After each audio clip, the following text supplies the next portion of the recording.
My name is Pascal. I'm a teacher by profession. I'm a Christian.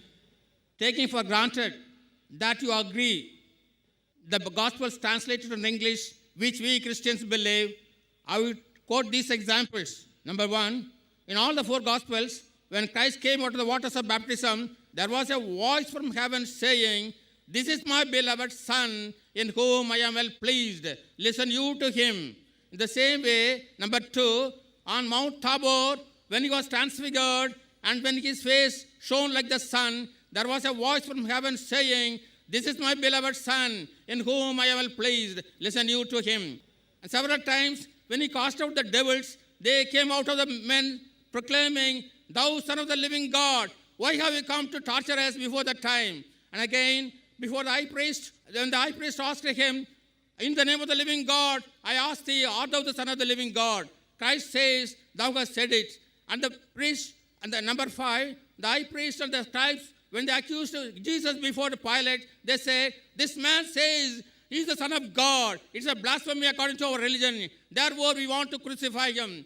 Pilate didn't know about it. The very reason why they wanted to put Christ on the cross is that he claimed himself to be the Son of God. Because even though he didn't directly say, "I am the Son of God," it is indirectly said. Suppose I say, "You are Dr. Zakir Naik and you are MBBS doctor," and you tell me, "Yes, brother, you have said it." Is it not amount to saying that yourself saying, "I am Dr. Zakir Naik, MBBS"?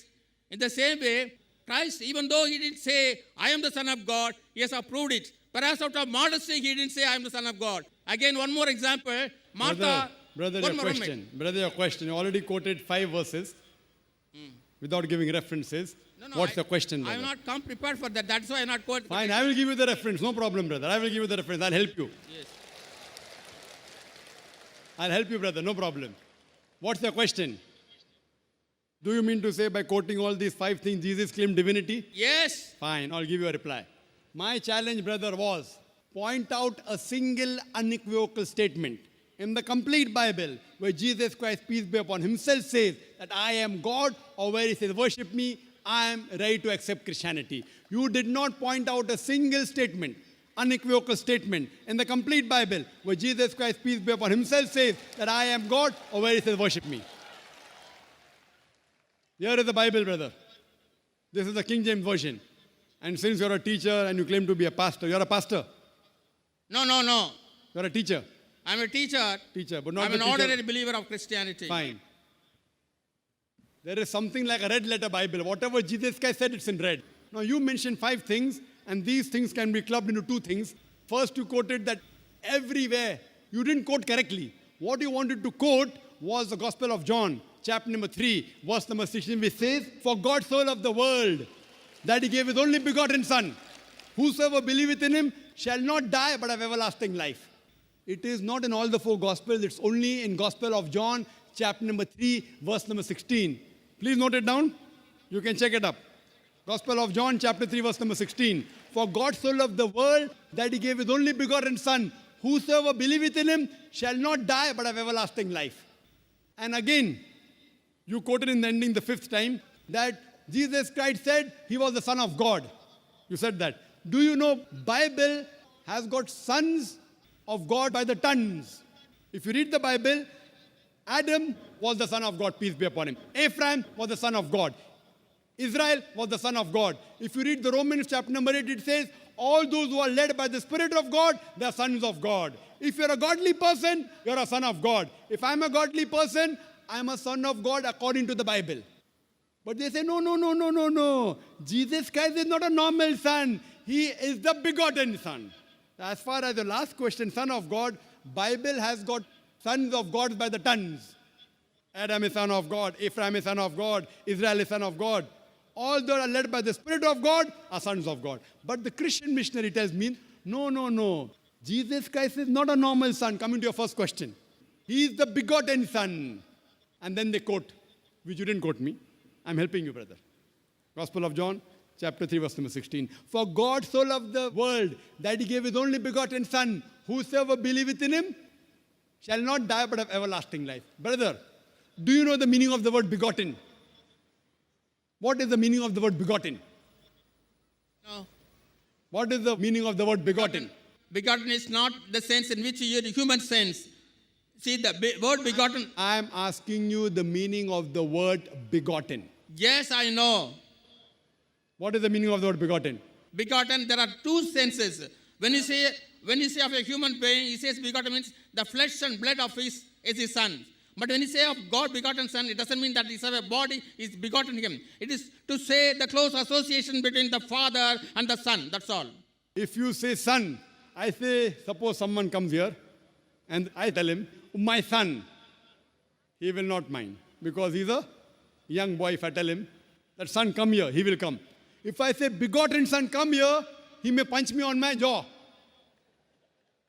insinuating that I had nose-billah, I had sex with his mother. Fine. If I tell to a small boy begotten son, or a young boy of maybe 23 years, then I'm more than 40. If I say begotten son, come here, he may punch me on my jaw. Why? Begotten means sired by God. Sired, it belongs to the lower animal functions of sex. And that's the reason, if you read the Revised Standard Version of the Bible, revised by 32 Christian scholars of the highest eminence, backed by 50 different Christian denominations, they say this word begotten in Gospel of John, chapter number 3, verse number 16, is an interpolation, is a concoction, is a fabrication, and they threw it out of the Bible. Do you know that? If you read the Revised Standard Version of the Bible, which is the bestseller, revised by 32 Christian scholars of the highest eminence, backed by 50 different Christian denominations, they say this word begotten is an interpolation, is a concoction, is a fabrication. So the word begotten has been thrown out. So if you say son, God has got sons by the tons in the Bible. So coming to your first question and the last question, I've answered it. Coming to your second and third, which you mentioned, that he drove out devils. Quote the full verse. You haven't quoted to me the full verse, which I quoted in my talk. According to the Gospel of Matthew, chapter number 12, verse number 28, he said, I cast out devils with the Spirit of God.